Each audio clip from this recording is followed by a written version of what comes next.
Hello friends, welcome to Vel Rojan crime diaries. யூஎஸ்ல இருக்க Pennsylvania ஸ்டேட்ல பிலடெல்பியாங்கிற ஒரு ஊர் இருக்கு. அந்த ஊர்ல ரிட்டன் ஹவுஸ் ஸ்கொயருங்கிற ஒரு ஏரியா இருக்கு. அந்த ஏரியாவோட ஸ்பெஷாலிட்டி என்ன அப்படின்னா, அது ஒரு பக்காவான ரெசிடென்ஷியல் ஏரியா. பென்சில்வேனியா யூனிவர்சிட்டியில் படிக்கிற நிறைய ஸ்டூடெண்ட் இங்கே தான் வீடு எடுத்து தங்கியிருப்பாங்க. அதாவது யூஎஸ்ல மட்டுமல்ல, வெளிநாட்டிலேருந்து பல ஊர்லேருந்து இந்த யூனிவர்சிட்டிக்கு படிக்க வர்றவங்க ஹாஸ்டலில் இருக்க பிடிக்காம அங்கங்கே அப்பார்ட்மெண்ட்டில் ரூம் எடுத்து தங்கியிருப்பாங்க.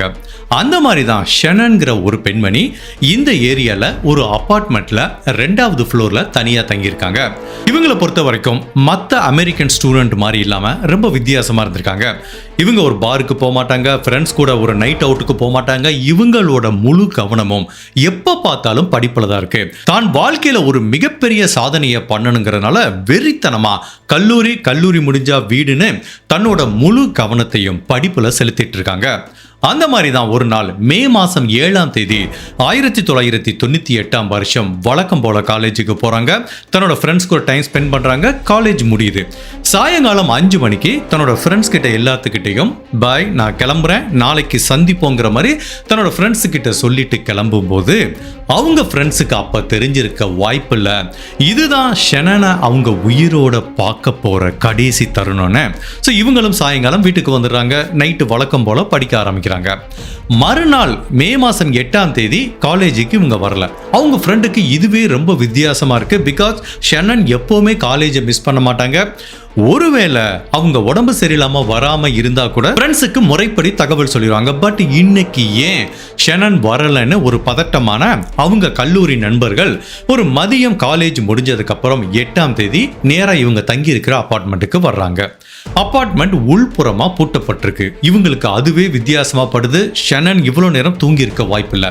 அப்போ அந்த கல்லூரி நண்பர்கள்லாம் என்ன முடிவு பண்ணுறாங்க, ஷெனனுக்கு ஏதோ ஒரு ஆபத்து நிகழ்ந்திருக்கு, நம்ம அந்த கதவை உடைச்சி பார்த்துடலான்னு கதவை உடைச்சிட்டு உள்ள போன அந்த கல்லூரி நண்பர்களுக்கு ஒரு மிகப்பெரிய பேரதிர்ச்சி காத்துட்டு இருக்கு. அங்க இருக்கிற பெட்ரூம்ல இந்த ஷெனனோட இறந்த சடலத்தை கண்டுபிடிக்கிறாங்க. உடனே பதட்டமான இந்த நண்பர்கள் இதை பத்தி போலீஸுக்கு தகவல் கொடுக்குறாங்க. அடுத்த சில நிமிடங்களுக்குள்ளேயே பாராமெடிக் டீம் போலீஸ் டிபார்ட்மெண்ட் வர்றாங்க. ஃபர்ஸ்ட் ஷெனனோட உடலை செக் பண்ணி பார்க்கும்போது அவங்க இறந்து போய் பல மணி நேரம் இருக்கலாங்கிற மாதிரி சொல்றாங்க.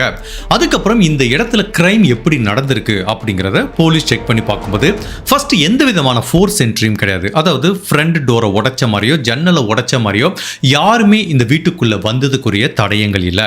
அவங்க கல்லூரி நண்பர்கள் தான் இந்த ஃப்ரண்ட் டோரை உடைச்சிட்டு போறாங்க.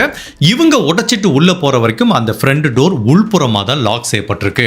அப்போ போலீஸுக்கு ஒண்ணுமே புரியல, இந்த கொலைகாரன் எந்த பக்கம் கூடி வந்துட்டு போயிருப்பானே. இறந்து போன ஷெனனோட உடல் மொழியை வச்சு பார்க்கும்போது அவங்க ட்ரெஸ் கலைஞ்ச நிலையில இருக்கும்போது கொலைகாரன் இவங்க கிட்ட கொலை பண்றதுக்கு முன்னாடி தவறா நடந்திருக்காங்கிற மாதிரி தெரியுது. இந்த ஷெனனோட உடலை பார்த்தாலே தெரியுது இவங்க கிட்ட தவறா நடந்து முடிச்சதுக்கு அப்புறம் இவங்களை கழுத்தை நெரிச்சு கொலை பண்ணிருக்கான். அப்படி போலீஸ் அந்த கிரைம் சீனை ஃபுல்லா செக் பண்ணிட்டு வரும்போது அந்த பெட்டில் ஒரு இடத்துல ரத்த கரையை பார்க்குறாங்க. ஜென்ரலா கத்தியை வச்சு ஒருத்தன் ஒரு கொலை பண்றான்னு வச்சுக்கோங்களேன், அந்த இடத்துல ரத்தம்லாம் செதறி கிடக்கிறதுக்கு சான்ஸ் இருக்கு. இல்ல ஒரு கடினமான ஆப்ஜெக்டை வச்சு தலையில தாக்கும் போது ரத்தம் செதறி கிடக்கிறதுக்கு சான்ஸ் இருக்கு.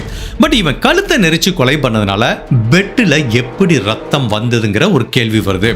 அப்போ ஆட்டோமேட்டிக்கா போலீஸ் என்ன திங்க் பண்றாங்கன்னா, பெட்ல கண்டுபிடிக்கப்பட்ட இந்த ரத்தம் கொலைகாரனுக்கு சொந்தமா இருக்கிறதுக்கு வாய்ப்பு இருக்கு அப்படிங்கிற மாதிரி ஃபீல் பண்றாங்க. அப்படியே போலீஸ் அந்த பெட்டை பார்க்கறாங்க. அப்படி மெதுவா வரும்போது இவங்களோட பெட்ரூமுக்கு வெளியில ஒரு பால்கனி இருக்கு. அந்த பால்கனில ஒரு உடன் ஹேண்டில் இருக்கு. அந்த ஹேண்டில பார்க்கும்போது அதுலயும் ரத்த கரைகள் இருக்கிறத பார்க்கறாங்க. இப்போ போலீஸ் இந்த டாட்டா எல்லாத்தையும் ஈஸியா கனெக்ட் பண்ண முடியுது. ஸோ இவங்களை கொலை பண்ண இந்த கொலைகாரன் 2வது ஃப்ளோர்ல இருக்க பால்கனி வழியா உள்ள வந்திருக்கான். இவங்க கிட்ட தவறா நடந்திருக்கான். இவன் உள்ள வரும்போது அவங்க பெட்ல உட்காந்து படிச்சுட்டு இருந்திருக்காங்க. திடீர்னு ஒரு நபர் உள்ள வரும்போது பதட்டமாயி இவங்க எதிர்ப்பு தெரிவிச்சிருக்காங்க. அதனாலதான் அவங்க புக்கு ஃபுல்லா ரூம்ல செதறி கிடக்கு. ஃபைனலா இவங்க தவறா நடந்து கழுத்தை நெரிச்சு கொலை பண்ணிருக்கான். பட் இந்த போராட்டத்துல மேபி ஷெனன் அந்த கொலைகாரனை காயப்படுத்திருக்கலாம், மேபி கடிச்சு வச்சிருக்கலாம், இல்ல ஏதோ ஒரு ஆப்ஜெக்டை வச்சு தாக்கியிருக்கலாம். அதனால அந்த கொலைகாரனுக்கு ஒரு காயம் நிகழ்ந்திருக்கு. அந்த காயத்திலிருந்து வந்த ரத்தம் தான் பெட்ல இருக்கு. இப்ப கொலைகாரன் எந்த பால்கனி வழியா வந்தானோ அதே பால்கனி வழியா தப்பிச்சு போகும்போது அந்த பால்கனியோட ஹேண்டில் அவனோட ரத்தத்தை விட்டுட்டு போயிருக்கான். ஸோ இதுதான் இந்த வழக்கில் ஒரு மிக மிக முக்கியமான தடயமா பார்க்கப்படுது. நம்மளுக்கு தெரியும், ரத்த கரைகள் இருந்துச்சுன்னா ஆட்டோமேட்டிக்கா கொலைகாரனோட டிஎன்ஏவை கண்டுபிடிக்க முடியும். இப்ப போலீஸ் இந்த பிளட் சாம்பிள் எல்லாத்தையும் எடுத்து வச்சுக்கிறாங்க. பட் போலீஸோட அனுமானம் என்னன்னா, ஒருத்தர் 2 மாடி ஏறி பால்கனி வழியா அப்படி தொங்கிட்டு வந்திருக்கானா, அவனுக்கு கண்டிப்பா உடல் அளவுல நல்ல பலம் இருக்கும். அவன் கண்டிப்பா ஒரு ஸ்போர்ட்ஸ் பர்சனா இருக்கலாம், இல்லைன்னா ஒரு அத்லெட்டிக் பர்சனா இருக்கலாம். இந்த மாதிரி உடல் வலிமையா இருக்கிற ரிலேட்டடான ஒரு பர்சனா தான் இருக்க வாய்ப்பு இருக்குங்கிற மாதிரி திங்க் பண்றாங்க. பட் இந்த கேஸை பொறுத்த வரைக்கும் அன்பார்ச்சுனேட்டா எந்த விதமான ஐ விட்னஸும் இல்லை. எந்த கேஸ்லையும் ஐ விட்னஸ் ஒரு மிக முக்கியமான தடயமா பார்க்கப்படும். என்னதான் ஃபாரன்சிக் தடயங்கள் இருந்தா கூட ஐ விட்னஸ் சில விஷயங்களை சொல்லுவாங்க. அவன் இப்படி இருந்தான், இந்த மாதிரி பண்ணான், அவன் ஹேர் இப்படி இருந்தது, அவன் இந்த ட்ரெஸ் போட்டிருந்தான், இந்த கார்ல வந்தானே, ஏதாவது ஒரு சின்ன தடயம் கூட அந்த கேஸை சால்வ் பண்ண உதவி செய்யும். பட் இந்த கேஸை பொறுத்த வரைக்கும் எந்த விதமான ஐ விட்னஸும் இல்லை. இப்போ கொலைகாரனோட டிஎன்ஏ இருக்கு. போலீஸ் இப்போ அவங்க கிட்ட இருக்கிற நோன் கிரிமினல் டேட்டா பேஸான கோடிஸ்ல செக் பண்ணி பார்க்குறாங்க. பட் எந்த விதமான மேட்சும் கிடைக்கல. ஜென்ரலா கோடிஸ் டேட்டா பேஸ்ல எந்த விதமான மேட்சும் கிடைக்கலன்னா என்ன அர்த்தம் அப்படின்னா, இவங்க தேடிட்டு இருக்க அந்த கொலைகாரன் இதுக்கு முன்னாடி பெரிய லெவல்ல எந்த கிரைமும் பண்ணல, அவன் போலீஸுக்கு அவ்வளவு பரிச்சயம் இல்லாத நபரா தான் இருக்கிறதுக்கு வாய்ப்பு இருக்கு அப்படிங்கிறது தான் இந்த டிஎன்ஏ டெஸ்ட் ரிசல்ட் சொல்லுது. என்னதான் கொலைகாரனோட டிஎன்ஏ போலீஸ் கிட்ட இருந்தா கூட இதை யார் கூட கம்பேர் பண்றதுன்னு தெரியாம போலீஸ் விழிப்பிதுங்கி நிக்கிறாங்க. ஃபைனலா இந்த ஷனனோட வழக்கை எந்த டைரக்ஷன்ல எடுத்துட்டு போறதுன்னு தெரியாம இந்த வழக்கோட ப்ராக்ரஸ் கொஞ்சம் கொஞ்சமா ஸ்லோ ஆயிட்டு வருது. இப்படியே சில மாதங்கள் உருண்டோடி போது காலேஜ் படிச்சிட்டு இருக்க ஒரு பொண்ணு, தனியா தங்கிட்டு இருக்க ஒரு பொண்ணை இப்படி மாடி வழியா குதிச்சு இறங்கி அந்த பெண்கிட்ட தவறா நடந்து கொலை பண்ண அந்த கொலைகாரன் யாரு? உண்மையிலேயே அவன் இந்த மாதிரி ஒரு கிரைமோட நிப்பாட்டிக்கிட்டானா, இதுக்கு முன்னாடி ஏதாவது கிரைம் பண்ணிருக்கானா, இல்ல இதுக்கப்புறம் பல கிரைம் இதே மாதிரி பண்ணானா அப்படிங்கிற பலவித குழப்பங்களும் திருப்பங்களும் நிறைஞ்ச யுஎஸ்ல இருக்க பிலடெல்பியால நடந்த ஒரு வித்தியாசமான ட்ரூ கிரைம் கேஸ் தான் இன்னைக்கு நம்ம இந்த வீடியோல பார்க்க போறோம். இந்த வீடியோல இருந்து பெண்கள் பாதுகாப்பு சம்பந்தமா பலவிதமான விஷயங்களை இந்த வீடியோவோட இறுதியில கத்துக்க போறோம். கடைசி வரைக்கும் ஸ்கிப் பண்ணாம பாருங்க.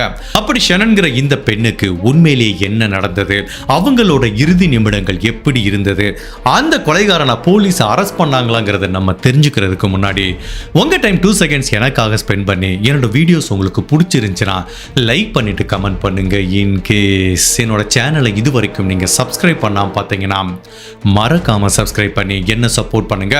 நீங்க கொடுக்கிற ஒவ்வொரு லைக்கும் சப்ஸ்கிரிப்ஷனும் மட்டும்தான் நம்ம சேனலை அடுத்த லெவலுக்கு எடுத்துட்டு போகும். இன் கேஸ் நீங்க சப்ஸ்கிரைப் பண்ணாமலோ இல்ல லைக் பண்ணாமலோ அந்த வீடியோ பார்த்தீங்கன்னா எனக்காக 1 செகண்ட் பாஸ் பண்ணிட்டு லைக் பண்ணிட்டு சப்ஸ்கிரைப் பண்ணுங்க. ஜெனரலா ஒரு வழக்க போலீஸ் தீர்க்க முடியாம திணறிட்டு இருக்கும்போது என்ன பண்ணுவாங்கன்னா, இதுக்கு முன்னாடி ஏதாவது ஒரு கிரைம் இதே மாதிரி நடந்திருக்கான்னு பார்ப்பாங்க. பிகாஸ் பல டைம் என்ன நடக்கும்னா, ஒரு கிரைமை போலீஸ் ஃபோக்கஸ் பண்ணிட்டே இருப்பாங்க, பட் இதே மாதிரி பேட்டர்ன்ல நிறைய கிரைம் நடந்திருக்கும், அதை லிங்க் பண்ணாம விட்டுருப்பாங்க. அந்த மாதிரி வித்தியாசமா வீடு புகுந்து தனியா இருக்க பெண்கள் கிட்ட, அதுவும் இந்த மாதிரி பால்கனி வழியா குதிச்சோ இல்ல ஜன்னலை உடைச்சிட்டோ உள்ள வந்து தவறா நடந்த மாதிரி இந்த ஏரியால, அதாவது இந்த கிரைம் நடந்த அந்த பிலடெல்பியா ஏரியால வேற ஏதாவது நடந்திருக்கான்னு போலீஸ் செக் பண்ணி பார்க்கும்போது மொத்தம் ஒரு 3 to 4 கிரைம்ஸ் இதே மாதிரி நடந்திருக்கு. சில மாதங்களுக்கு முன்னாடி நடந்திருக்கு. போலீஸும் அதை தீர்க்க முடியாம திணறிட்டு இருந்திருக்காங்க. அது எப்படின்னா, ஷனன் மாதிரி கொலை கிடையாது. இந்த மாதிரி உள்ள ஒருத்தன் வர்றான், ஒரு பெண் கிட்ட தவறா நடக்கிறான், அப்படியே எஸ்கேப் ஆகி போறான். பட் இந்த மாதிரி 2-3 கிரைம் நடக்கும்போது ரெண்டாவதா ஒரு டைம் அவன் இந்த கிரைமை பண்ணும்போது பாதிக்கப்பட்ட அந்த பெண் இவனை பத்திய கிளியரான ஒரு வியூவை பார்த்திருக்காங்க. அவன் எப்படி இருப்பான், அவனோட முக அமைப்பு எப்படி இருக்கும், அவனோட உடல் அமைப்பு எப்படி இருக்குங்கிற மாதிரி அவங்க சொல்ல ஒரு கம்பாசிட் ஸ்கெட்ச் வரைஞ்சிருக்காங்க. அப்போ அந்த கம்பாசிட் ஸ்கெட்ச்ல என்ன தெரியுதுன்னா, இவன் அமெரிக்காவோட வெள்ளை இனத்தை சேர்ந்த ஒருத்தன். ஆள் பார்த்தீங்கன்னா ஆஜானுபாகுவா இருக்கான். கண்டிப்பா இவன் ஒரு ஆர்மிலையோ இல்ல ஏர்ஃபோர்ஸ்லயோ இல்ல ஒரு அத்லெட்டோ இல்ல ஸ்போர்ட்ஸ் பர்சனா இருக்கிறதுக்கு நிறைய வாய்ப்பு இருக்கு. அந்த அளவுக்கு ஸ்ட்ராங்கான பில்டு இருக்கிற ஒரு நபருங்கிற மாதிரி தான் அந்த பொண்ணு சொல்லி சொல்லியிருக்காங்க.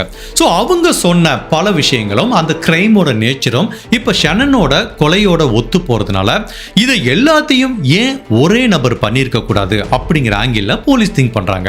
அப்போ இந்த கேஸை பொறுத்த வரைக்கும் இந்த கொலைகாரன் எப்படி இருப்பாங்கிற கம்பாசிட் ஸ்கெட்ச் பல மாதங்களுக்கு முன்னாடியே வரையப்பட்டிருக்கு.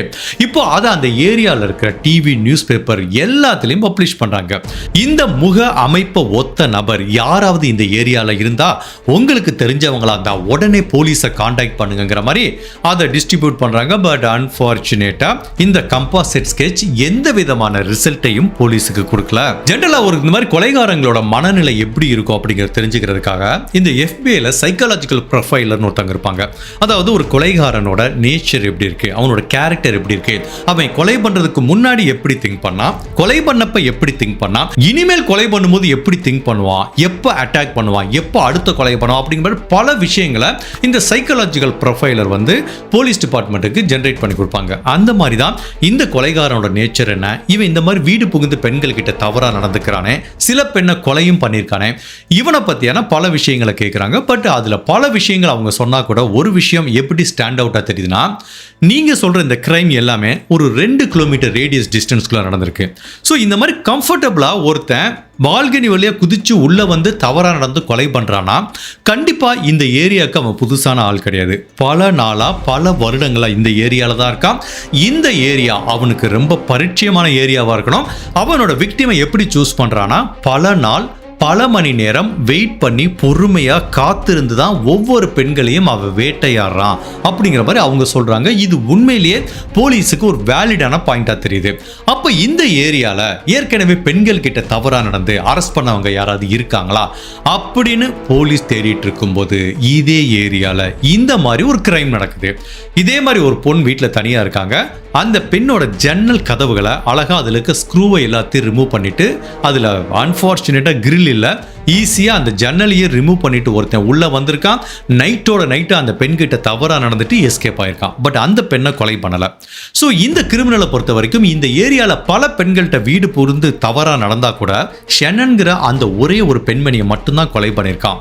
அதுக்குரிய காரணம் என்னன்னா, இவனுக்கு பெண்களை கொலை பண்றது நோக்கம் கிடையாது, அவங்க கிட்ட தவறா நடக்கிறதா நோக்கம். மேபி ஷெனன் கடுமையான எதிர்ப்பு தெரிவிச்சிருக்கலாம், இவனை கடிச்சு வச்சிருக்கலாம்.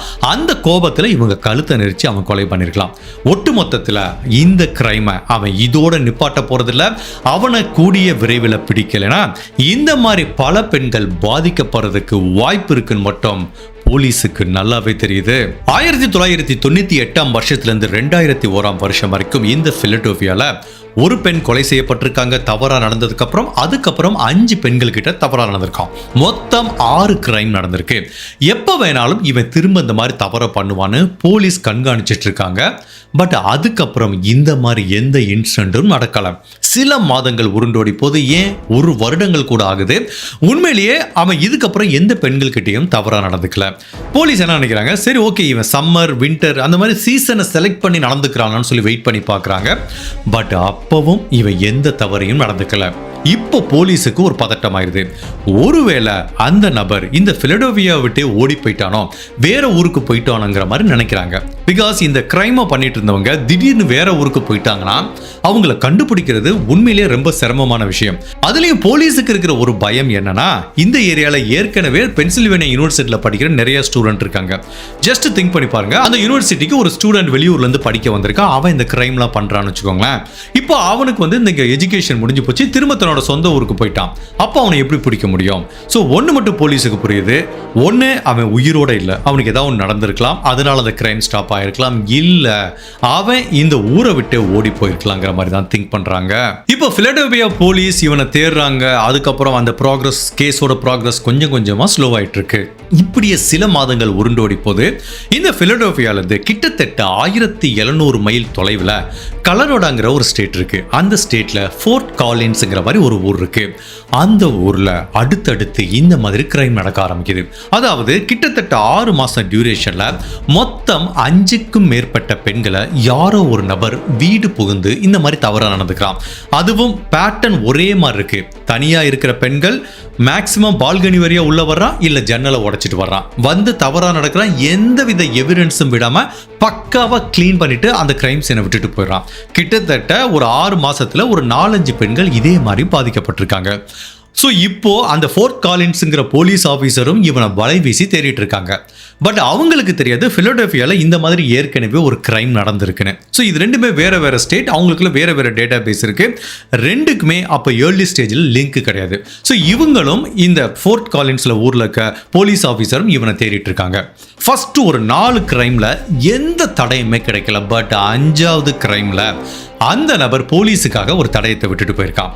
இதே மாதிரி பால்கனி வழியா உள்ள குதிச்சு வந்திருக்கான். ஒரு பெண் கிட்ட தவறா நடந்திருக்கான். திரும்ப அதே பால்கனி வழியா வெளியில போயிருக்கான். இதுல லக்கியான விஷயம் என்ன அப்படின்னா, அந்த பால்கனில ஒரு ஹேண்டில் இருக்கு. அந்த வீட்டை ரொம்ப நாளா கிளீன் பண்ணாம வச்சதுனால அந்த பால்கனி இருக்க ஹேண்டில் மேல நிறைய டஸ்ட் இருந்திருக்கு. ஸோ இவன் என்ன பண்ணிருக்கான், அந்த டஸ்ட்ல கையை வச்சுட்டு இப்படி இறங்கி உள்ள வந்திருக்கான். அதுல அந்த நபரோட கிளியரான ஃபிங்கர் பிரிண்ட்டை கண்டுபிடிக்கிறாங்க. மொத்தம் 3 ஃபிங்கர் பிரிண்ட்டை கண்டுபிடிக்கிறாங்க. அதாவது அவனோட இடது கை தம்ப் பிரிண்ட் இருக்கு, அதே மாதிரி இடது கையில மோதிர விரல்னு சொல்லுவாங்க அந்த பிரிண்ட் இருக்கு, அப்புறம் சுண்டு விரல்னு சொல்லுவாங்க அந்த பிரிண்ட் இருக்கு. மொத்தம் 3 விரல்ல இருந்து வந்த பிரிண்ட்டை ரொம்ப கிளியரா கண்டுபிடிக்கிறாங்க. இதுதான் கலரோடா போலீஸுக்கு கிடைச்ச மிக முக்கியமான தடயம். அப்போ அந்த போலீஸ், அதாவது அந்த ஃபோர்ட் காலின்ஸ் போலீஸ் என்ன பண்றாங்க, அவங்க கிட்ட இருக்க நோன் கிரிமினல் டேட்டா பேஸ்ல இந்த நபரோட ஃபிங்கர் பிரிண்ட்டை ஃபுல்லாக சர்ச் பண்ணி பார்க்குறாங்க. பட் அப்போ எதுவுமே மேட்ச் ஆகல. அந்த ஏர்லி 2000 எப்படின்னா, ஒவ்வொரு ஸ்டேட்லேயும் ஒரு கிரைம் நடக்குதுன்னா அந்தந்த ஸ்டேட் வைஸ் டேட்டா பேஸ் தான் இருக்கும். ஃபார் எக்ஸாம்பிள், இப்போ ஏற்கனவே ஃபிலடெல்ஃபியாவில் நடந்திருக்குன்னா அந்த ஊரில் தப்பு பண்ணவங்களோட ஃபிங்கர் பிரிண்ட் டிஎன்ஏ அப்படின்னா ஸ்டேட் வைஸாக வச்சுருப்பாங்க. இப்போ தான் எல்லாத்தையுமே சிங்க் பண்ணி ஒரே டேட்டா பேஸாக வச்சுருக்காங்க. அப்போது இந்த கலரோடா ஸ்டேட்டில் இருக்க போலீஸ் ஆஃபீஸர் என்ன பண்ணுறாங்க, இந்த ஃபிங்கர் பிரிண்ட் வேறு ஸ்டேட்டில் இருக்க கிரிமினல்ஸ் யாரு கூடயாவது மேட்ச் ஆகுதா அப்படிங்கிறத தெரிஞ்சுக்கிறதுக்காக யூஎஸ்ல இருக்க எல்லா ஸ்டேட்டுக்கும் அனுப்பி இந்த ஃபிங்கர் பிரிண்ட் ஏதாவது மேட்ச் கிடைக்குதான்னு சொல்லி பார்க்க சொல்றாங்க. அதே டயத்துல இவன் 4-5 பெண்கள் கிட்ட தவறா நடந்துட்டு போனப்போ அவனோட பயாலஜிக்கல் மெட்டீரியலும் கலரோடா போலீஸ் கண்டுபிடிக்கிறாங்க. இப்போ அந்த நபரோட டிஎன்ஏவும் இருக்கு. அந்த டிஎன்ஏவும் யாரு கூடயும் மேட்ச் ஆகல. இப்போ இந்த கலரோடா போலீஸ் எல்லா ஸ்டேட்டுக்குமே இந்த டிஎன்ஏவையும் ஃபிங்கர் பிரிண்டையும் அனுப்பிட்டு வராங்க. அப்போ பிலடெல்ஃபியா ஸ்டேட்டுக்கும் இது வருது. அப்போ அங்க இருக்க ஒரு போலீஸ் அதிகாரி, சரி வேற ஸ்டேட்ல இருந்து ஏதோ ஹெல்ப் கேட்டு வந்திருக்காங்க, நம்ம கம்பேர் பண்ணி பார்ப்போம்னு பார்க்குறாரு. அப்போ அந்த கேஸ் ஃபைலை படிச்சுட்டு இருக்கும்போது அவருக்கு பளிச்சுன்னு மனசுல தோணுது, ஆஹா 2 வருஷத்துக்கு முன்னாடி நம்ம ஊர்ல இதே மாதிரி ஒரு கிரைம் நடந்ததே. இந்த மாதிரி ஒரு ஷெனன் ஒரு பெண்ணை கொலை பண்ணியிருக்கான். வீட்டுக்குள்ள தூங்கிட்டு இருந்த பெண்களை பால்கனி வழியாவும் விண்டோ வழியாவும் வந்து தவறா நடந்துட்டு போறானே, கிட்டத்தட்ட அதே மாதிரி ஒரு பேட்டர்ன்ல இருக்கேன்னு அவருக்கு ஒரு சந்தேகம் வருது. அப்ப என்ன பண்றாரு, இந்த கலரோடா ஸ்டேட்ல கண்டுபிடிக்கப்பட்ட டிஎன்ஏவையும் ஷெனனோட கொலை நடந்தப்போ அவங்க பெட்ஷீட்ல ஒரு பிளட் கிடைச்சதுல அந்த டிஎன்ஏவையும் ஒப்பிட்டு பார்க்குறாங்க. ரெண்டுமே 100% மேட்ச் ஆகுது.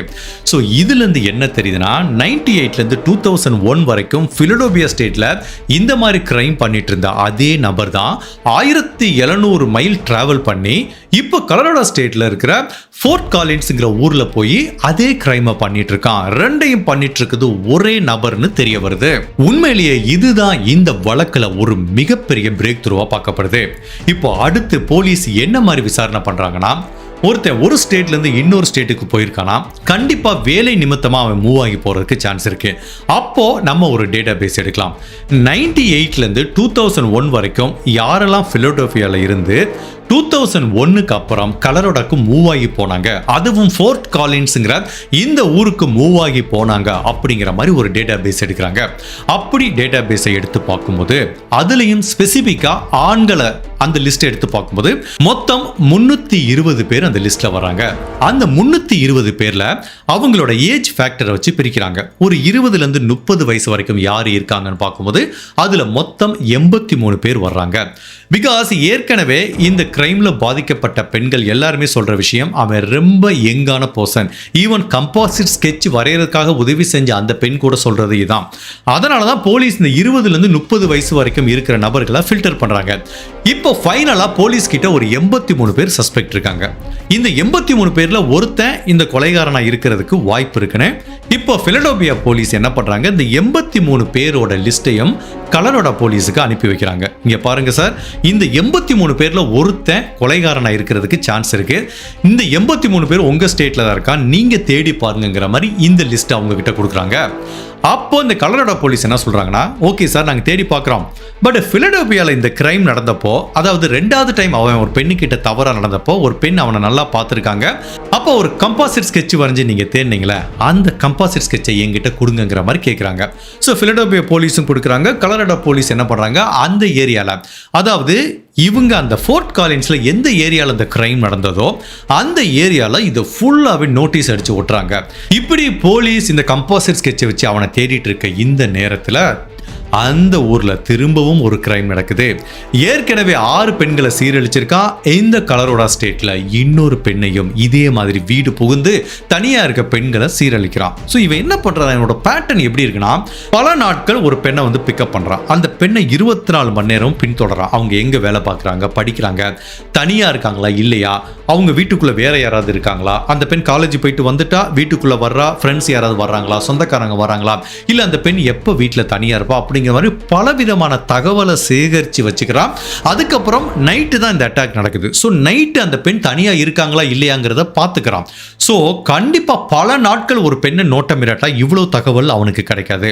இவ்வளோ தகவல் சேகரித்ததுக்கு அப்புறம் தான் ஒரு நாள் வீடு புகுந்து அந்த பெண் கிட்ட தவறாக நடக்கிறான். பட் கலரோட போலீஸுக்கு ஒன்று மட்டும் தெரியுது, இவனை பிடிக்கலைன்னா இந்த கிரைம் தொடர்ந்து நடந்துட்டு தான் இருக்கணும். அப்படி போலீஸ் அவங்க கிட்ட இருக்கிற கம்பாசிட் ஸ்கெட்சை வச்சு தேடிட்டு இருக்காங்க. பொதுமக்கள் கிட்ட உதவி கேட்குறாங்க, யாராவது ஹெல்ப் பண்ணுங்கிற மாதிரி கேட்குறாங்க. ஃபைனலா போலீஸோட தேடுதலுக்கு ஒரு விடை கிடைக்குது. ஒரு பெண்மணி போலீஸ் டிபார்ட்மெண்ட் கால் பண்றாங்க. சார், அந்த கம்பாசிட் ஸ்கெட்சை பார்த்தேன். இதை பார்க்கும்போது எனக்கு என்ன தோணுதுன்னா, நான் சில நாட்களுக்கு முன்னாடி ஒரு நபர் கூட டேட் பண்ணிட்டு இருந்தேன். எனக்கு என்னமோ இது அவன் மாதிரியே தெரியுது சார்ங்கிறாங்க. சரி, அவனோட பேர் என்னன்னு சொல்றாங்க. அவனோட பேரு ட்ராய் கிரேவ்ஸ்ங்கிற மாதிரி சொல்றாங்க. ட்ராய் கிரேவ்ஸ், ஓகே, புது பேரா இருக்கு. அவன் என்ன பண்றான்னு கேட்டா, எனக்கு தெரியல சார் அவனை பற்றி, நான் சும்மா கொஞ்ச நாள் தான் டேட் பண்ணேன், நீங்கள் விசாரிச்சு பாருங்கிற மாதிரி சொல்கிறாங்க. இப்போ போலீஸ், கலரோட போலீஸ் என்ன பண்ணுறாங்க, இந்த ட்ராய் கிரேவ்ஸுங்கிறவன் யார், என்ன பண்ணுறான்னு விசாரிக்கிறாங்க. அப்படி விசாரிக்கும் போது என்ன தெரிய வருதுன்னா, அவன் ஏர்ஃபோர்ஸில், அதாவது யூஎஸ் ஏர்ஃபோர்ஸில் வேலை பார்த்துட்டு இருக்கான்னு தெரியுது. என்னடா இது, ஒரு சரியான நபர் தான் நம்ம தேடிட்டு இருக்கோமா? ஏர்ஃபோர்ஸில் வேலை பார்க்குறவனுக்கு 1000 வேலை இருக்கும், பிஸியாக இருப்பான், நாட்டை காப்பாற்றுறதுல பிஸியாக இருப்பான். பட் அவன் எப்படி இந்த மாதிரிலாம் ஒரு கிரைமில் ஈடுபடுவான்? இருக்க வாய்ப்பு இல்லையே. சரி, இருந்தாலும் அவனை பற்றி பேக்ரவுண்ட் செக் பண்ணி பார்ப்போன்னு அவனோட ரெக்கார்டை எடுத்தாங்கல்ல, போலீஸ் மிரண்டு போயிட்டாங்க. 1998 வருஷத்துலேருந்து 2001 வருஷம் வரைக்கும் அவன் பிலடெல்பியா ஸ்டேட்ல இருந்திருக்கான். அங்கே இருக்கும்போது பேங்க்ல வேலை பார்த்துருக்கான். 2001 வருஷம் அவனுக்கு யூஎஸ் ஏர்ஃபோர்ஸில் வேலை கிடைச்சிருக்கு. எங்கே போஸ்டிங் போட்டிருக்காங்கன்னா, இந்த கலரோடா ஸ்டேட்ல இருக்க ஃபோர்ட் காலின்ஸ்ங்கிற ஊரில் தான் போஸ்டிங் போட்டிருக்காங்க. ஸோ 2001 வருஷம் தான் அவன் இங்கே வந்திருக்கான். அவன் எந்த ஏரியாவில் தங்கியிருக்கானோ அந்த ஏரியாவை சுற்றி தான் இங்கே அவன் வந்ததுக்கு அப்புறம் தான் இவ்வளவு கிரைம் நடந்திருக்கு. அப்போ போலீஸுக்கு கிளியராக புரியுது, நம்ம தேடிட்டு இருக்கிறது இவனாக இருக்கிறதுக்குன்னு வாய்ப்பு இருக்கு. அப்போ இவங்க என்ன பண்ணுறாங்கன்னா, ஏற்கனவே பிலடெல்பியா போலீஸ் சந்தேகத்தின் அடிப்படையில் ஒரு 83 பேரோட லிஸ்ட்டை ஃபில்டர் பண்ணி அனுப்பியிருந்தாங்க. அதாவது பிலடெல்பியாவில் இருந்து இந்த ஊருக்கு மாறி வந்தவங்க. அந்த 83 பேரோட லிஸ்ட்டை செக் பண்ணி பார்க்கும்போது அதில் இந்த ட்ராய் கிரேவ்ஸுங்கிற நபரோட பேர் இருக்கிறதையும் பார்க்குறாங்க. அப்பதான் போலீஸுக்கு நம்பிக்கை வருது, நம்ம ஒரு சரியான நபரை தான் தேடிட்டு இருக்கோம்னு. இப்போ இந்த கலரோட போலீஸ் சந்தேகத்தின் அடிப்படையில் அந்த ட்ராய் கிரேவ்ஸ்ங்கிற நபரை விசாரணை கூட்டிட்டு வராங்க. அவர் சொல்றாரு, சார் எதுக்கு சார் என்ன விசாரணை கூட்டிட்டு வரீங்க, எனக்கு ஒண்ணுமே புரியலன்னு. இல்லை சார், நாங்கள் ஒரு சந்தேகத்தின் அடிப்படையில் தான் கூட்டிட்டு வர்றோங்கிற மாதிரி சொல்றாங்க. இந்த மாதிரி ஒரு கிரைம் நடந்துட்டு இருக்கு, அதில் உங்களை நாங்கள் சஸ்பெக்டாக விசாரிக்கிறோங்கிற மாதிரி சொல்றாங்க. இவருக்கு பயங்கர ஷாக்கிங் ஆச்சு. என்ன சார் இது, நான் ஏர்ஃபோர்ஸில் நாட்டுக்காக வேலை பார்த்துருக்கேன், என்ன போய் இப்படி சந்தேகப்படுறீங்களேன்னு. இல்லை சார், நாங்கள் சந்தேகம்னு வந்துட்டா நாங்கள் ஒரு காரணம் இல்லாமல் உங்களை சந்தேகப்படலை. மேபி உங்களோட சந்தேகத்தை நிவர்த்தி பண்ணுறதுக்கும் உங்களை சஸ்பெக்ட் லிஸ்ட்லேருந்து ரிமூவ் பண்ணுறதுக்கும் சில இன்ஃபர்மேஷன் தேவைப்படும். நீங்கள் இந்த பாலிகிராஃப் டெஸ்ட் எடுக்கிறீங்களா, உண்மை கண்டறியும் சோதனை எடுத்து நிரூபிக்கிறீங்களா அப்படின்னு ஒரு கொஸ்டினை கேட்டாங்களா. அப்போ இந்த ட்ராய் கிரேவ்ஸ்ங்கிற நபருக்கு ஒரு பயங்கரமான பதட்டம் வருது. அவரோட முகத்தில் ஒரு பய உணர்வு தெரிய ஆரம்பிக்குது. இல்லை சார், அதெல்லாம் என்னால் உடனேலாம் எடுத்துக்க முடியாது, நான் ஏர்ஃபோர்ஸில் இருக்கேன், எனக்கு 1000 கமிட்மெண்ட் இருக்குது, எங்களுக்கு 1000 ரூல்ஸ் இருக்குது, இப்படி திடீர்னு நீங்கள் கூப்பிட்டீங்கன்னா என்னால் இதெல்லாம் எடுத்துக்க முடியாது சார், சாரி அப்படிங்கிற மாதிரி சொல்கிறான். சரி, ஓகே சார், உங்களோட ஃபிங்கர் பிரிண்ட் சாம்பிள் கொடுக்க முடியுமான்னு கேட்குறாங்க. அது அவனுக்கு அடுத்த பேரிடியாக இருக்குது. என்ன சார் இது, திடீர்னு சாம்பிள் கேட்குறீங்க, எனக்கு செக்யூரிட்டி பிரச்சனை வராதா, நான் ஏர்ஃபோர்ஸில் இருக்கேன். இல்லை சார், நாங்கள் அத்தாரிட்டி பெர்மிஷன் வாங்கி தரோம், கொடுக்குறோம், நீங்க கொடுங்க அப்படிங்கிற மாதிரி போலீஸ் கொஞ்சம் கார்னர் பண்ண ஆரம்பிக்கிறாங்க. இப்போ இந்த ட்ராய் கிரேவ்ஸ்க்கு என்ன பண்ணுறதுன்னு தெரியல, வேற வழி இல்லாம ஃபிங்கர் பிரிண்ட்டை கொடுத்துறான். அதாவது இந்த கலரோடா ஸ்டேட்ல 5ஆவதா ஒரு பெண் கிட்ட தவறா நடக்கும்போது பால்கனில அந்த டஸ்ட்டுக்கு மேல இவனோட ஃபிங்கர் பிரிண்ட், அதாவது இடது கையோட அந்த மோதிர விரல், தம் பிரிண்ட், அதுக்கப்புறம் அந்த சுண்டு விரல்னு சொல்லுவாங்க, அந்த 3 பிரிண்ட்டையும் எடுத்திருக்காங்க. இப்போ அதை இவனோட பிரிண்ட்டை எடுத்து ஒப்பிட்டு பார்க்கும்போது 100% மேட்ச் ஆகுது. போலீஸ் டிபார்ட்மெண்ட் பயங்கர ஹாப்பி ஆயிட்டாங்க. ஃபைனலா பல நாளா கலரோட ஸ்டேட்டையே அலற விட்டுட்டு இருந்த பல பெண்கள் கிட்ட தவறா நடந்த அந்த நபரை கண்டுபிடிச்சிட்டோங்கிற ஒரு சந்தோஷம் இருக்கு. அதாவது மொத்தம் எவ்வளவு கிரைம் நடந்திருக்குன்னா, பிலடெல்பியால ஒரு கொலை நடந்திருக்கு, 5 பெண்கள் கிட்ட தவறா நடந்திருக்கான். அதுக்கப்புறம் இந்த கலரோடா ஸ்டேட்ல மொத்தம் 7 பெண்கள் கிட்ட தவறா நடந்திருக்கான். ஒட்டு மொத்தத்துல ஒரு கொலை 12 பெண்கள் கிட்ட தவறா நடந்திருக்கான். அவ்வளவு பெரிய கிரைம்ல ஒரு முக்கிய குற்றவாளியோட ஃபிங்கர் பிரிண்ட் மேட்ச் ஆயிருக்கு. ஃபிங்கர் பிரிண்ட் மேட்ச் ஆனா மட்டும் போதுமா, இந்த டிஎன்ஏவை மேட்ச் பண்ணி பார்த்துட்டா இந்த கேஸ் சால்வ் அப்படிங்கிறதுனால ஃபர்ஸ்ட் ஆஃப் ஆல் இந்த கலோராடோ ஸ்டேட்ல எந்த பெண்கள் கிட்டலாம் தவறா நடந்தானோ அப்போ அந்த பெண்களோட உடம்புல இருந்து எடுக்கப்பட்ட அந்த நபரோட பயாலஜிக்கல் மெட்டீரியலையும் இவனோட டிஎன்ஏயும் ஒப்பிட்டு பார்க்குறாங்க. 100% மேட்ச் ஆகுது. இப்போ திரும்ப பிலடெல்பியா ஸ்டேட்டுக்கு வருவோம். இங்க பல பெண்கள்கிட்ட தவறா நடந்திருக்கான், அந்த டிஎன்ஏவை மேட்ச் பண்றாங்க. இதை எல்லாத்தையும் தாண்டி கொலை வழக்கில் ஷெனனோட கொலை வழக்கில் தேடிட்டு இருக்காங்களே, அந்த கொலைகாரனோட டிஎன்ஏவோட ஒப்பிட்டு பார்க்குறாங்க. அதுவும் இந்த ட்ராய் கிரேவ்ஸ்ங்கிற நபரோட டிஎன்ஏ ஒப்பிட்டு பார்க்கும்போது 100% மேட்ச் ஆகுது. ஒட்டு மொத்தத்தில் மொத்தம் 12 பெண்கள் கிட்ட தவறா நடந்தது, ஒரு பெண்ணை கொலை பண்ணது. இப்படின்னு இந்த 13 கிரைம்லையும் இவனோட டிஎன்ஏ கரெக்டா மேட்ச் ஆயிருக்கு. ஃபைனலா இந்த தடயங்களை வச்சு மே மாசம் 17ஆம் தேதி 2002ஆம் வருஷம் இவனோட வழக்கு நீதிமன்றத்துக்கு விசாரணைக்கு போகுது.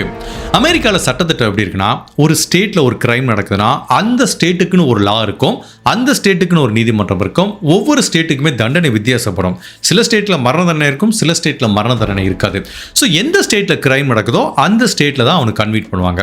ஸோ ஃபர்ஸ்ட் இவன் கலோராடோ ஸ்டேட்ல 7 பெண்கள் கிட்ட தவறா நடந்ததுனால ஃபர்ஸ்ட் அந்த நீதிமன்றத்தில் போகுது. அங்கே ஃபுல்லாக விசாரணை பண்ணதுக்கப்புறம் இவன் குற்றவாளின்னு உறுதி செய்யப்பட்டு இவனுக்கு பரோல்ல வெளிவர முடியாத மாதிரி ஆயுள் தண்டனை கொடுக்குறாங்க.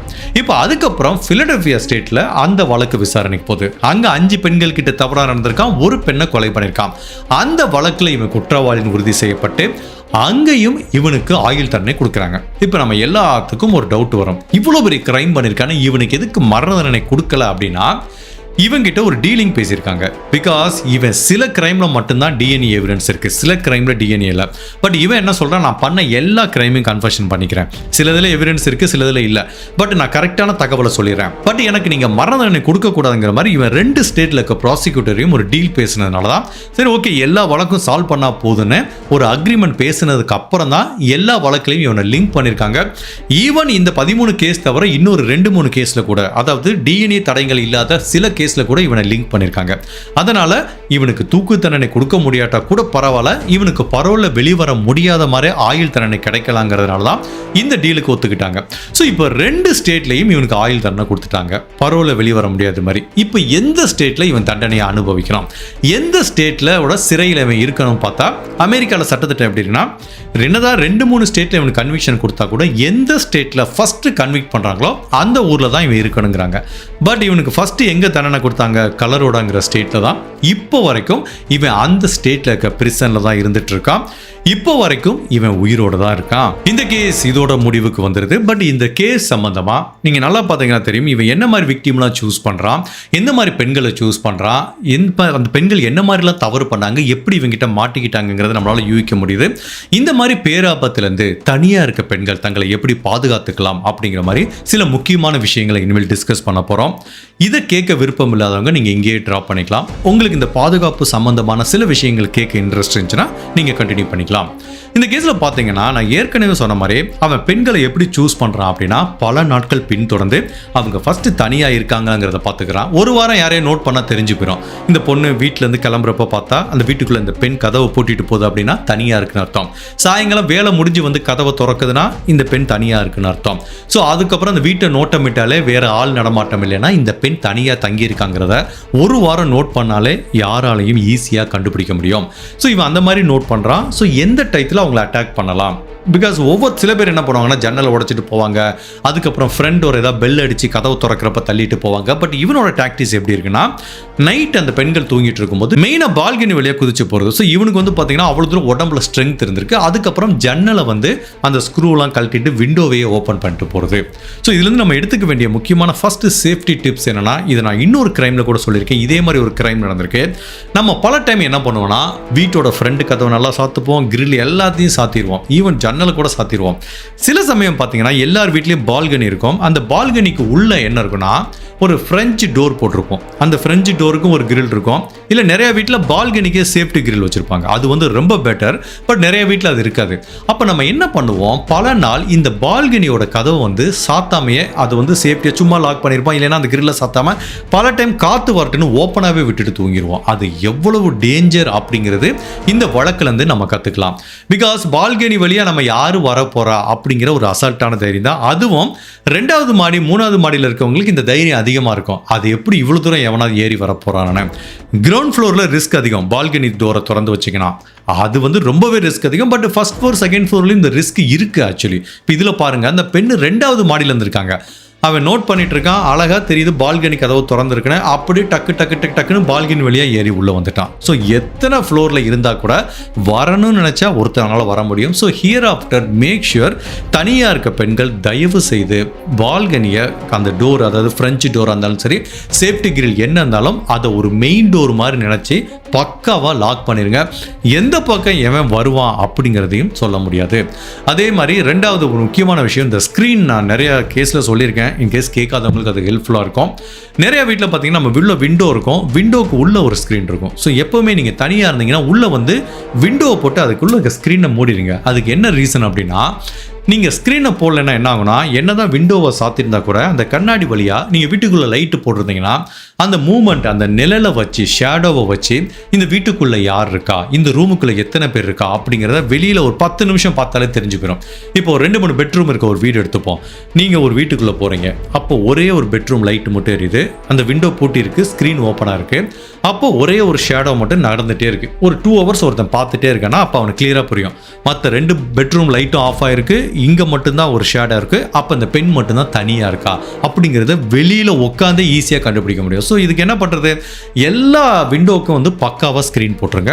ஈவன் இன்னொன்று கூட, நம்ம உங்கள் வீட்டில் இன்னொரு பெட்ரூம் இருந்துச்சுன்னா அந்த பெட்ரூம் லைட்டை கூட போட்டு வைங்க. இப்போ 2 பெட்ரூம் லைட் இருந்துச்சுன்னா வெளில இருக்கவங்களுக்கு ஒரு டவுட் வரும், 2 பெட்ரூம் லைட் எரியுது, ஒருவேளை இன்னொருத்தங்க யாராவது இன்னொரு பெட்ரூமில் இருக்காங்களோ அப்படிங்கிற மாதிரி நம்ம ஒரு தவறான பிம்பத்தை உருவாக்கும் போது அவங்களுக்கு ஒரு பயம் வந்து இந்த கிரைம் அவங்க ட்ராப் பண்ணிட்டு வீட்டுக்குள்ளே வராமல் போகிறதுக்கும் சான்ஸ் இருக்குது. ஸோ இதையும் நான் நிறையா கேஸில் சொல்லியிருக்கேன். இப்போ சில சமயம் நீங்கள் வீட்டு வாடகைக்கு போகிறீங்கன்னா அதுக்கு முன்னாடி இந்த ஓனர் அந்த வீட்டு லாக்கோட கீயை டூப்ளிகேட் போட்டு வச்சுருப்பான். ஸோ தனியாக இருக்கிறவங்க ரொம்ப சேஃப்டியாக இருக்குன்னு நினைக்கிறவங்க பெட்டர் லாக்கை கூட மாற்றிக்கோங்க. ஓனர்கிட்ட பேசிவிட்டு நீங்கள் லாக்கை மாற்றிக்கிறது பெட்டர். அப்புறம் அந்த லாக்குக்குள்ளே வந்து டோர் செயின் ஒன்று இருக்கும், அதுக்கப்புறம் வந்து மேலே ஒரு தாழ்பால் போடுவோம், எனக்கு அது பேர் லேச்சஸ்ன்னு நினைக்கிறேன். அந்த மேலே ஒரு தாழ்பால், அது எல்லாமே பர்ஃபெக்டாக இருக்கான்னு பார்த்துக்கோங்க. அதுவும் இந்த டோர் செயின்ங்கிறது ரொம்ப முக்கியம். அதே மாதிரி இந்த டோரில் பீப் ஹோல் இருக்கான்னு பார்த்துக்கோங்க.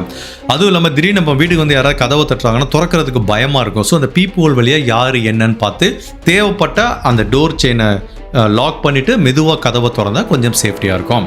அதே மாதிரி இப்போ திடீர்னு இப்போ நீங்கள் தனியாக இருக்க பெண்கள் ஏதாவது ஒரு ஸ்விக்கியில் ஆர்டர் பண்ணாலோ இல்லை அமேசான் டெலிவரி பாய்ஸ் வந்தாலோ நீங்கள் வந்து கதவை திறக்க வேண்டிய அவசியம் இல்லை. உங்களுக்கு ஃபஸ்ட்டு யாருனாலும் கால் பண்ணுவாங்க, டோர் பெல் அடிப்பான், வீட்டில் ஆள் இல்லைனா ஃபோன் பண்ணுவான். அப்படி சொல்கிறவன்ட்ட நான் அந்த வெளில இருக்கேன், நீங்கள் வாசலில் வச்சுட்டு போங்க, நான் எடுத்துக்கிறேன் அப்படின்னு சொன்னால் அவன் வாசலில் வச்சுட்டு போயிடுவான். இல்லை டெலிவரி பண்ணுறப்ப ஒரு ஆப்ஷன் இருக்குது, டோர் ஸ்டெப்பில் வச்சுட்டு போகிறாங்க. ஸோ தனியாக இருக்க பெண்கள் இந்த மாதிரி டெலிவரி வாங்க வரவங்க கிட்ட நீங்கள் மேக்ஸிமம் கதவை திறக்காதீங்க. அது என்றைக்குமே சேஃப்டி. வர எல்லாரும் நல்லவனா இருக்கான்னு சொல்ல முடியாது, வர்ற எல்லாரும் கெட்டவனா இருக்கான்னு சொல்ல முடியாது. பட் நம்ம சேஃப்டியா இருக்கிறது பெட்டர். அதே மாதிரி தனியா இருக்க பெண்கள், நீங்க வந்து தனியா தங்கி இருக்கீங்க ஒரு சூழ்நிலையில, காலேஜ் போகும்போதோ இல்லைன்னா வேலைக்கு போயிட்டு வரும்போதோ நீங்கள் ஒரு பேட்டர்ன் வச்சுருப்பீங்களா, இத்தனை மணிக்கு கிளம்புறேன், இதே வழியில் போவேன், இதே வழியில் வருவேன், இந்த பஸ்ஸில் தான் ஏறி இறங்குவேன், இல்லை இந்த ஸ்கூட்டரில் இத்தனை மணிக்கு தான் வருவேன், அப்படிங்கிற மாதிரி ஒரு பேட்டர்ன் இருந்துச்சுன்னா அந்த பேட்டர்னை கொஞ்சம் சேஞ்ச் பண்ணுங்கள். நீங்கள் கிளம்புற டயத்துலேருந்து வர்ற டைம் வரைக்கும் நீங்கள் ஒவ்வொரு டைமும் ஒவ்வொரு பாதையை, சேஃப்டியான பாதையை சூஸ் பண்ணுங்கள். பிகாஸ் ஒரே பேட்டர்னில் வந்துட்டு இருந்தோம் அப்படின்னா ஈஸியாக கண்டுபிடிச்சிருவாங்க, இவங்க எத்தனை மணிக்கு போகிறாங்க, வர்றாங்க, தனியாக இருக்காங்க அப்படிங்கிற மாதிரி. ஸோ உங்களோட ஸ்கெடியூல் இருக்குது பார்த்தீங்களா, அந்த ஸ்கெடியூலை கொஞ்சம் கொஞ்சமாக மாற்றி பண்ணிங்கன்னா அதாவது வீட்டிலேருந்து கிளம்புறதுலேருந்து வர்ற வழி, அதாவது ரூட்டு, ஒரு ஸ்கூட்டரில் வந்தீங்கன்னா அந்த ரூட்டை சேஞ்ச் பண்ணுறதுலேருந்து வர்ற டைமிங்லேருந்து பல விஷயங்களை சேஞ்ச் பண்ணிங்கன்னா மேபி அவங்களுக்கு ஒரு சின்ன கன்ஃபியூஷன் வர்றதுக்கு வாய்ப்பு இருக்குது. அது எல்லாத்தையும் தாண்டி நான் நிறைய வீடியோவில் சொல்லியிருக்கேன், நம்ம வீட்டில் தனியாக இருக்கோம் அப்படிங்கிறது தெரியாமல் இருக்கிறதே சேஃப்டி. இப்போது நம்ம சில சமயம் ஆஃபீஸில் கோவொர்க்கர்கிட்ட சொல்லுவோம், யார் ஜென்ரலாக கேஷுவலாக பேசுவாங்களே, எங்கேருந்து வர்றீங்க, எந்த ஊர், எந்த ஏரியாவில் தங்கியிருக்கீங்க, யார் கூட தங்கியிருக்கீங்க கேட்பாங்க. அப்போ சில பேர் ஆர்வத்தில் சொல்லிட்டிங்கன்னா இந்த தனியாக இருக்கோம் அப்படிங்கிறது அந்த கூட இருக்க கோவொர்க்கருக்கு தெரிஞ்சு போச்சுன்னா மேபி அதில் ஏதாவது ஒரு பேட் பர்சன் இருந்தால் உங்களுக்கு கண்டிப்பாக ரிஸ்க் இருக்குது. ஸோ அதனால் எப்போவுமே நீங்கள் தனியாக தங்கியிருந்தால் கூட தனியாக இருக்கேங்கிற வார்த்தையை சொல்லாதீங்க. இல்லை யார்கிட்ட சும்மா கூட சொல்லுங்கள், நாங்கள் ஒரு 4 கேர்ள்ஸ் சேர்ந்து தங்கியிருக்கோம் அப்படின்னு சொன்னாலே பிரச்சனை முடிஞ்சு. அதே மாதிரி ஷேர் ஆட்டோவில் போகும்போதோ கேபில் போகும்போதோ உங்கள் அம்மாட்ட பேசும்போது நான் அந்த போயிட்டுருக்கேம்மா யாரும் இல்லை, இனிமேல் தான் போய் சமைக்கணும் அப்படின்னா அப்போ அவங்க கேப் டிரைவர் தெரியும் இந்த பொண்ணு வீட்டுக்கு போது தனியாக இருக்குது, எந்த வீட்டில் ட்ராப் பண்ணுறோன்னு தெரியும். ஸோ அந்த மாதிரி பொது வெளியில் பேசும்போதும் எந்த சூழ்நிலையிலையும் நீங்கள் தனியாக இருக்கீங்க அப்படிங்கிற தகவலை மற்றவங்களுக்கு தெரியாமல் நீங்கள் பார்த்துக்கோங்க.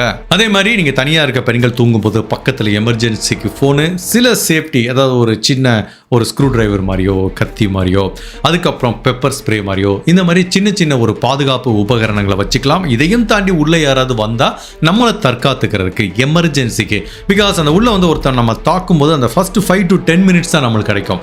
அந்த 10 மினிட்ஸ்க்குள்ள அவங்ககிட்ட இருந்து எப்படி தப்பிக்கணும் அப்படின்னா அதுக்கு நம்மளுக்கு சில தற்காப்பு விஷயங்கள்லாம் தேவைப்படும். அதை கூட நீங்கள் உங்கள் பக்கத்தில் வச்சுக்கலாம். ஈவன் நம்ம வியூவர்ஸ் கூட இப்போ நான் ஏதாவது இந்த மாதிரி சேஃப்டி டிப்ஸ் போடும்போது நிறைய பேர் சொல்கிறாங்க மிளகா பொடியை வச்சுக்கிறாங்களா. ஈவன் ஒருத்தங்க நிறைய பேர் அவங்க ஒரு ஜாரில் போட்டு ஒன்றுமே தெரியாத மாதிரி அவங்க வீட்டு லிவிங் ரூம்லேயே வச்சுக்கிறாங்க. ஸோ மிளகா பொடி சூப்பரான ஒரு எவிடன்ஸ். அதை நீங்கள் எங்கே வேணாலும் வச்சுக்கலாம். ஈவன் நீங்கள் வெளியில் போனால் கூட பேக்கெட்டில் கூட வச்சு எடுத்துகிட்டு போகலாம். எப்பயாவது ஒரு சூழ்நிலை உங்களுக்கு தேவைப்படலாம். அதை எல்லாத்தையும் தாண்டி ஃபைனலாக விசில். நம்ம சில சமயம் நைட் யாரோ உள்ளே வந்துட்டா நம்மளால் கத்த முறையாட்ட கூட விசில் ஒரு 10 ரூபா விசில் நம்மளுக்கு அளவுக்கு அதிகமான சத்தத்தை கொடுத்து நிறைய பேரோட அட்டென்ஷனை கிராப் பண்ணி நம்மளை காப்பாற்றுறதுக்கு சான்ஸ் இருக்குது. ஸோ பெண்கள் வீட்டில் இருந்தாலும் சரி வெளியே இருந்தாலும் சரி ஒரு 10 ரூபா விசிலை எப்போவுமே பேக்கெட்டில் வாங்கி போட்டுக்கோங்க. இந்த மாதிரி டிப்ஸ் சொல்லிட்டு போனால் நிறைய சொல்லிட்டு போகலாம். பட் நான் சொல்கிற விஷயங்கள் எப்படின்னா அந்த கிரைமுக்கு என்ன ரிலேட்டடாக இருக்கோ அந்த மாதிரி தான் சொல்கிறேன். ஸோ இதை பொறுத்த வரைக்கும் தனியாக இருக்க ஒரு பெண் என்ன மாதிரிலாம் ஒரு சேலஞ்சஸை பண்ணுறாங்க, இந்த மாதிரி தவறான நபர்கள் எப்படியெல்லாம் அவங்கள அட்டாக் பண்ணுறாங்க, கண்காணிக்கிறாங்க அப்படிங்கிறது ரிலேட்டடாக சில விஷயங்களை பார்த்தோம். ஹோப்ஃபுல்லி இது இந்த வீடியோ ஒரு 1 லட்சம் பேர் பார்க்குறீங்க, இல்லை ஒரு 50,000 பேர் பார்க்குறீங்கன்னா அட்லீஸ்ட் ஒரு 100 பேருக்காவது இது உதவியாக இருந்துச்சு அப்படின்னா இது ரொம்ப சாட்டிஸ்ஃபைடான விஷயமா இருக்கும். இந்த கேஸை பற்றி நீங்கள் என்ன நினைக்கிறீங்க? இந்த மாதிரி சார் டிப்ஸ் உங்கள் ஃப்ரெண்ட்ஸுக்கோ ஃபேமிலிக்கோ உதவியாக இருக்குன்னு நீங்கள் ஃபீல் பண்ணிங்கன்னா மறக்காமல் இந்த டிப்ஸ் எல்லாத்தையும் உங்கள் நண்பர்கள்கிட்டையும் குடும்ப உறவுகள்கிட்டையும் ஷேர் பண்ணுங்கள். இந்த கேஸை பற்றி உங்களோட கருத்தை மறக்காமல் இந்த வீடியோவில் பதிவு பண்ணுங்கள். இந்த மாதிரி அனதர் கேஸில் உங்களை சந்திக்கிறேன். Till then, stay safe, take care, bye.